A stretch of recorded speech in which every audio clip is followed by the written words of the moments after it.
I was registering for my last year, and she was registering for her first year.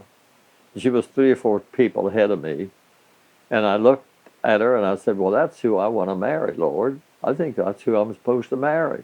He went back to the registrar and asked who I was, and so she gave him my name, and so he came down to the dorm. And I called for Lois Totes. She came down. I said, I'm Joe Fall, and I'd like to take you out. I said, I don't know you. And I said, I have a boyfriend back home. I said, who cares? He's not here. And I didn't care. And I still don't care.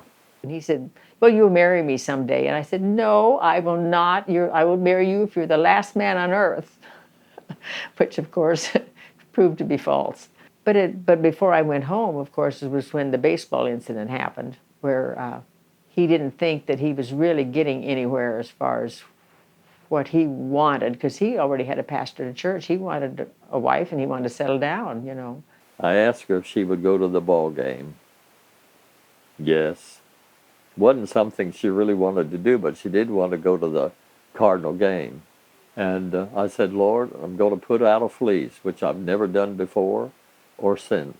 He said, well, I'm going to ask Lois to go to a Cardinal baseball game, and if she says yes, and I get a ball hit by Stan Musial, I will know that she's for me.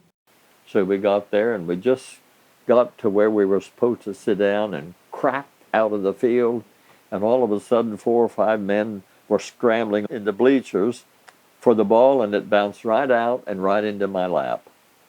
And one of the fellows stood up and he said, Stan Musial hit that. I didn't say anything to Lois, but I kept it.